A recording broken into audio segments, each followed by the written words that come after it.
Epístola Universal de Tiago. Capítulo 1. Prefácio e saudação. Tiago, servo de Deus e do Senhor Jesus Cristo, às 12 tribos que andam dispersas. Saúde. As provas e as tentações. Meus irmãos, tende grande gozo quando cairdes em várias tentações, sabendo que a prova da vossa fé opera a paciência. Tenha, porém, a paciência a sua obra perfeita, para que sejais perfeitos e completos, sem faltar em coisa alguma. E se algum de vós tem falta de sabedoria, peça a Deus, que a todos dá liberalmente, e não o lança em rosto, e ser-lhe-á concedida. Peça, porém, com fé, em nada duvidando, porque o que duvida é semelhante à onda do mar, que levada é pelo vento e lançada de uma para outra parte. Não pense tal homem que receberá do Senhor alguma coisa. O homem de coração dobre é inconstante em todos os seus caminhos. Mas glorie-se o irmão abatido na sua exaltação e o rico em seu abatimento, porque ele passará como a flor da erva. Porque sai o sol com ardor e a erva seca, e a sua flor cai, e a formosa aparência do seu aspecto perece. Assim se murchará também o rico em seus caminhos. Bem-aventurado o homem que suporta a tentação, porque, quando for provado, receberá a coroa da vida, a qual o Senhor tem prometido aos que o amam. Ninguém sendo tentado diga: de Deus sou tentado, porque Deus não pode ser tentado pelo mal, e a ninguém tenta. Mas cada um é tentado quando atraído e engodado pela sua própria concupiscência. Depois, havendo a concupiscência concebido, dá à luz o pecado. E o pecado, sendo consumado, gera a morte. Não erreis, meus amados irmãos. Toda boa dádiva e todo dom perfeito vem do alto, descendo do Pai das luzes, em quem não há mudança nem sombra de variação. Segundo a sua vontade, Ele nos gerou pela palavra da verdade, para que fôssemos como primícias das suas criaturas. Portanto, meus amados irmãos, todo homem seja pronto para ouvir, tardio para falar, tardio para se irar, porque a ira do homem não opera a justiça de Deus. Cumpridores da palavra. Por isso, rejeitando toda a imundícia e superfluidade de malícia, recebei com mansidão a palavra em vós enxertada, a qual pode salvar as vossas almas. E sede cumpridores da palavra, e não somente ouvintes, enganando-vos com falsos discursos. Porque, se alguém é ouvinte da palavra e não cumpridor, é semelhante ao homem que contempla no espelho o seu rosto natural. Porque se contempla a si mesmo e vai-se, e logo se esquece de como era. Aquele, porém, que atenta bem para a lei perfeita da liberdade, e nisso persevera, não sendo ouvinte esquecidiço, mas fazedor da obra, este será bem-aventurado no seu feito. Se alguém entre vós cuida ser religioso e não refreia a sua língua, antes engana o seu coração, a religião desse é vã. A religião pura e imaculada para com Deus, o Pai, é esta: visitar os órfãos e as viúvas nas suas tribulações e guardar-se da corrupção do mundo.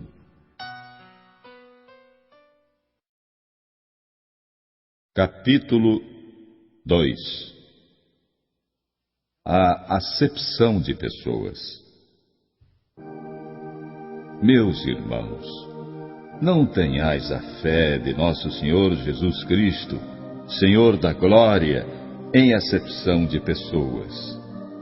Porque, se no vosso ajuntamento entrar algum homem com anel de ouro no dedo, com trajes preciosos, e entrar também algum pobre com sórdido traje, e atentardes para aquele que traz o traje precioso, e lhe disserdes: tu, assenta-te aqui em lugar de honra, e disserdes ao pobre: tu fica aí em pé, ou assenta-te abaixo do meu estrado.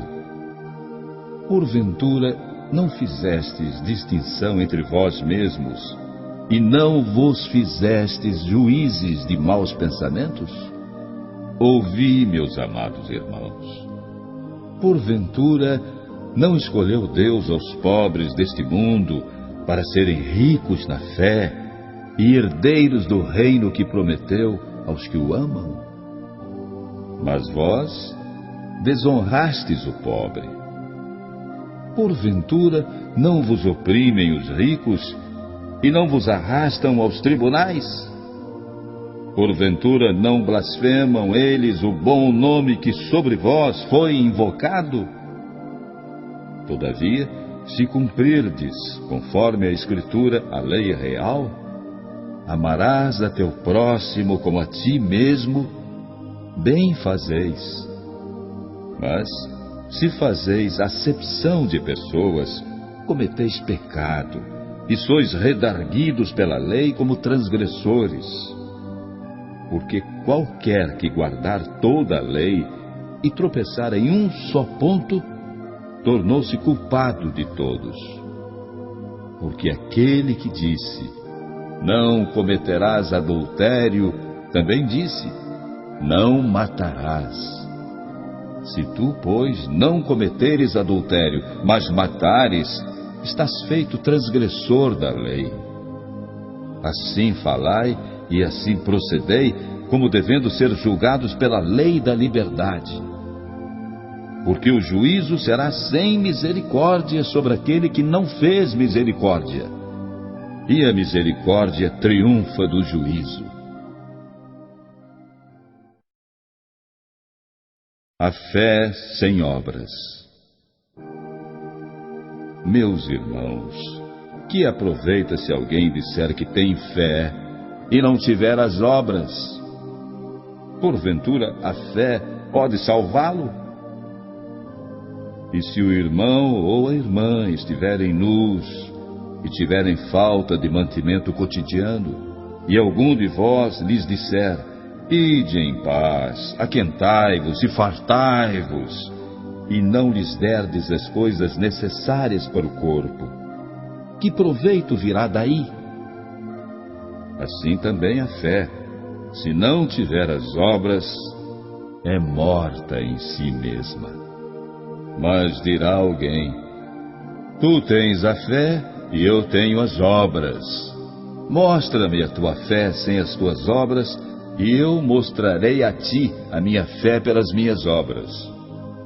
Tu crês que há um só Deus. Fazes bem. Também os demônios o creem e estremecem. Mas, ó homem vão, queres tu saber que a fé sem as obras é morta? Porventura o nosso pai Abraão não foi justificado pelas obras quando ofereceu sobre o altar o seu filho Isaque? Bem vês que a fé cooperou com as suas obras e que pelas obras a fé foi aperfeiçoada. E cumpriu-se a Escritura que diz: e creu Abraão em Deus, e foi-lhe isso imputado como justiça, e foi chamado amigo de Deus. Vedes então que o homem é justificado pelas obras, e não somente pela fé. E de igual modo Raabe, a meretriz, não foi também justificada pelas obras, quando recolheu os emissários e os despediu por outro caminho? Porque, assim como o corpo sem o espírito está morto, assim também a fé sem obras é morta. Capítulo 3. A língua. Meus irmãos, não sejam mestres muitos de vós, sabendo que receberemos mais duro juízo. Porque todos tropeçamos em muitas coisas. Se alguém não tropeça em palavra, o tal é perfeito e poderoso para também refrear todo o corpo. Ora, nós pomos freio nas bocas dos cavalos para que nos obedeçam e conseguimos dirigir todo o seu corpo. Vede também as naus, que sendo tão grandes e levadas de impetuosos ventos, se viram com um bem pequeno leme para onde quer a vontade daquele que as governa. Assim também a língua é um pequeno membro e gloria-se de grandes coisas. Vede quão grande bosque um pequeno fogo incendeia. A língua também é um fogo. Como mundo de iniquidade, a língua está posta entre os nossos membros e contamina todo o corpo, e inflama o curso da natureza e é inflamada pelo inferno. Porque toda a natureza, tanto de bestas feras como de aves, tanto de répteis como de animais do mar, se amansa e foi domada pela natureza humana, mas nenhum homem pode domar a língua. É um mal que não se pode refrear, está cheia de peçonha mortal. Com ela bendizemos a Deus e Pai, e com ela amaldiçoamos os homens, feitos à semelhança de Deus. De uma mesma boca procede bênção e maldição. Meus irmãos, não convém que isto se faça assim.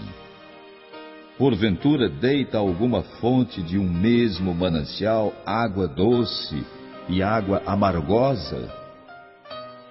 Meus irmãos, pode também a figueira produzir azeitonas? Ou a videira figos?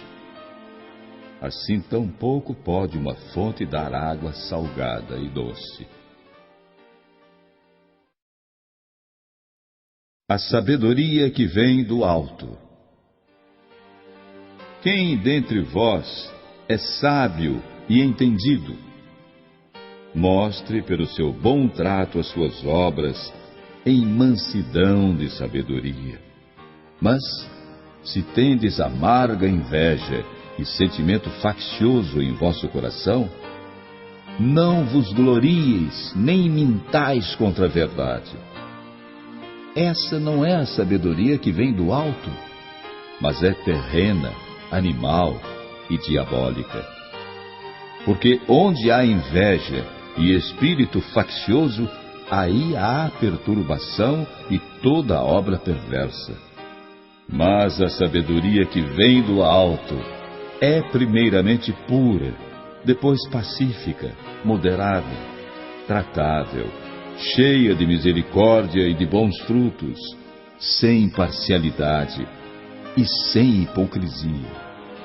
Ora, o fruto da justiça semeia-se na paz, para os que exercitam a paz. Capítulo 4. Resistir às paixões. De onde vêm as guerras e pelejas entre vós? Porventura não vem disto, a saber, dos vossos deleites, e nos vossos membros guerreiam? Cobiçais e nada tendes. Matais e sois invejosos, e nada podeis alcançar. Combateis e guerreais, e nada tendes, porque não pedis. Pedis e não recebeis, porque pedis mal, para o gastardes em vossos deleites. Adúlteros e adúlteras, não sabeis vós que a amizade do mundo é inimizade contra Deus? Portanto, qualquer que quiser ser amigo do mundo, constitui-se inimigo de Deus. Ou cuidais vós que em vão diz a Escritura: o Espírito que em nós habita tem ciúmes. Antes, ele dá maior graça.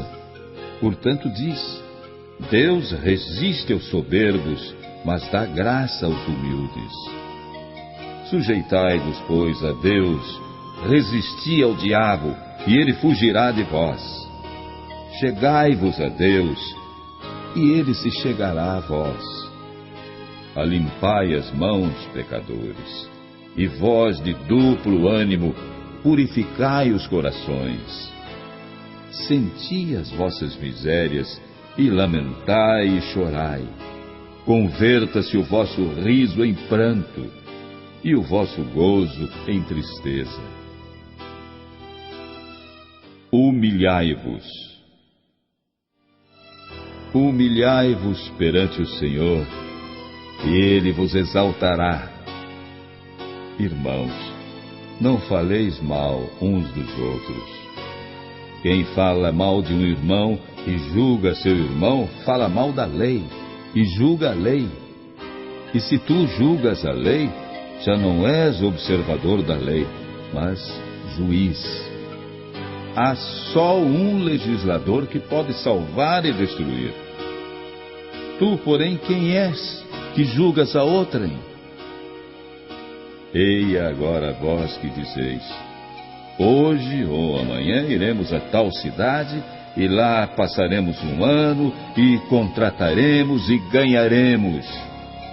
Digo-vos que não sabeis o que acontecerá amanhã, porque o que é a vossa vida? É um vapor que aparece por um pouco e depois se desvanece. Em lugar do que devíeis dizer: se o Senhor quiser, e se vivermos, faremos isto ou aquilo. Mas agora vos gloriais em vossas presunções. Toda glória tal como esta é maligna. Aquele, pois, que sabe fazer o bem e não o faz, comete pecado.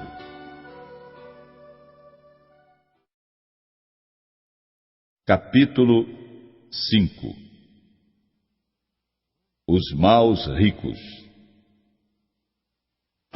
Atendei agora vós, ricos, chorai e pranteai por vossas misérias, que sobre vós hão de vir. As vossas riquezas estão apodrecidas, e as vossas vestes estão comidas de traça. O vosso ouro e a vossa prata se enferrujaram, e a sua ferrugem dará testemunho contra vós, e comerá como fogo a vossa carne. Entesourastes para os últimos dias. Eis que o jornal dos trabalhadores que ceifaram as vossas terras, e que por vós foi diminuído, clama. E os clamores dos que ceifaram entraram nos ouvidos do Senhor dos Exércitos. Vivestes deliciosamente sobre a terra, e vos deleitastes. Cevastes os vossos corações, como num dia de matança. Condenastes e matastes o justo. Ele não vos resistiu. A paciência. Sede, pois, irmãos, pacientes até a vinda do Senhor. Eis que o lavrador espera o precioso fruto da terra, aguardando-o com paciência, até que receba as primeiras e as últimas chuvas. Sede vós também pacientes, fortalecei os vossos corações, porque já a vinda do Senhor está próxima. Irmãos, não vos queixeis uns contra os outros, para que não sejais condenados. Eis que o juiz está à porta. Meus irmãos, tomai por exemplo de aflição e paciência os profetas que falaram em nome do Senhor. Eis que temos por bem-aventurados os que sofreram. Ouvistes qual foi a paciência de Jó, e vistes o fim que o Senhor lhe deu, porque o Senhor é muito misericordioso e piedoso. Exortações diversas. Mas, sobretudo, meus irmãos, não jureis, nem pelo céu, nem pela terra, nem façais qualquer outro juramento, mas que a vossa palavra seja sim, sim, e não, não, para não cairdes em juízo. Está alguém entre vós aflito? Ore. Está alguém contente? Cante louvores. Está alguém entre vós doente? Chame os presbíteros da igreja e orem sobre ele, ungindo-o com azeite em nome do Senhor. E a oração da fé salvará o doente, e o Senhor o levantará. E se houver cometido pecados, ser-lhe-ão perdoados. Confessai as vossas culpas uns aos outros, e orai uns pelos outros, para que sareis. A oração feita por um justo pode muito em seus efeitos. Elias era homem sujeito às mesmas paixões que nós, e orando, pediu que não chovesse, e por 3 anos e 6 meses não choveu sobre a terra. E orou outra vez, e o céu deu chuva, e a terra produziu o seu fruto. Irmãos, se algum dentre vós se tem desviado da verdade, e alguém o converter, saiba que aquele que fizer converter do erro do seu caminho um pecador, salvará da morte uma alma e cobrirá uma multidão de pecados.